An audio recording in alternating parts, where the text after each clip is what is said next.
TikTok only pretends to care. They make all this big sort of flashy stuff about, look at the amazing things they're doing, and I guess it is more than what you see with Facebook and Instagram in terms of like having servers in the US, really trying to defend against the TikTok ban from the States. But then they do so many things that just undermine all of that.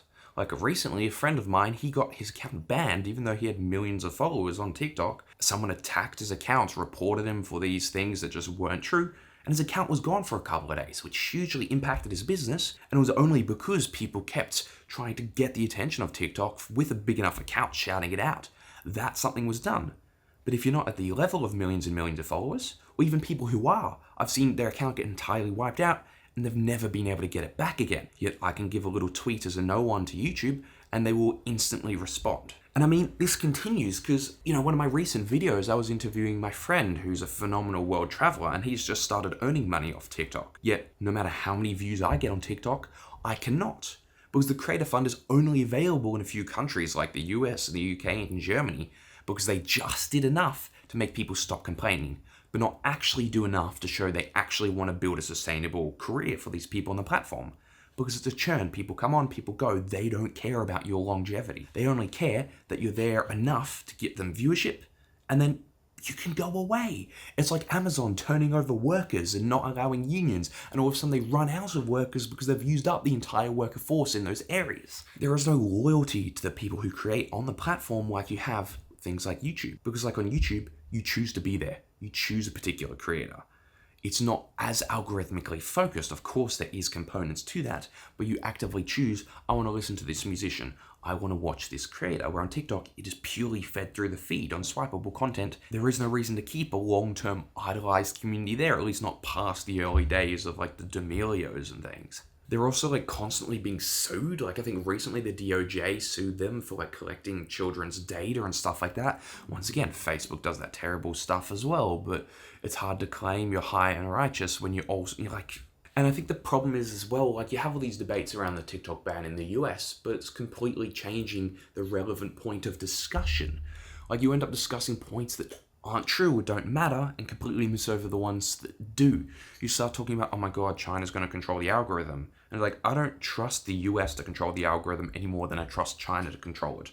But also the fact that TikTok is 60% owned by foreign investors, 20% owned by the founders, and 20% owned by employees. Most of the board members are foreign, including many Americans. The servers are hosted in the US. The CEO is Singaporean. There's a lot of layers you've got to go through before China starts extracting that data. Now, it's not a relevant point of discussion here compared to things like, data collection, across Facebook, across TikTok, things like actually paying creators a fair wage, things like not actually allowing remedies to false claims and destroying people's livelihoods just because you can't be bothered to build a system that actually allows innocent people to stand a chance. Luckily, that friend in discussion, he was able to get his account back, but it doesn't happen for everyone. Part of what they do to try and create that force, that dominance, and once again, continue not to pay people, is you need to be making videos over a minute to get paid. So it means all of a sudden then those videos don't work on YouTube. And up to 90 seconds, they can once work on Instagram, but if they are over 90 seconds, then they don't work on Instagram. So you're forced to create content that is, hyper platform unique, which I guess isn't necessarily a bad thing, but it's a bad thing that they don't pay you regardless. And the fact that if you get gifts from followers, then they take 50% of that revenue, which is just absurd. Because that is like donations. That is like saying, I'm going to donate to this charity, I want to raise this. Like, it'd be like Patreon taking 50% of the revenue. They don't. They take far less than that. Like, I'm trying to give this directly to you. You can't strip that away. They're not doing anything for that. They're doing things for the advertisers. They're organizing, the clientele there.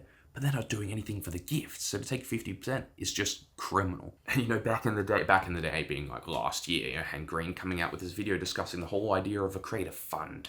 That if it's a pool and you're receiving more views, the pool per views decreases. And especially once again, if you link it just to a couple of countries and not to the actual planet. So unless you have an adequate revenue share system that YouTube has managed to create, with shorts, just screwing people even further. Like, it's just not a sustainable platform to operate on. And sure, they may be able to get away with it now because this, generally the platform's easier to create on. It has more of a community. But long term, these flaws are going to become more rampant and the other options are just going to become much better alternatives to the disaster that is TikTok pretending to care about the creators that are actually on that platform.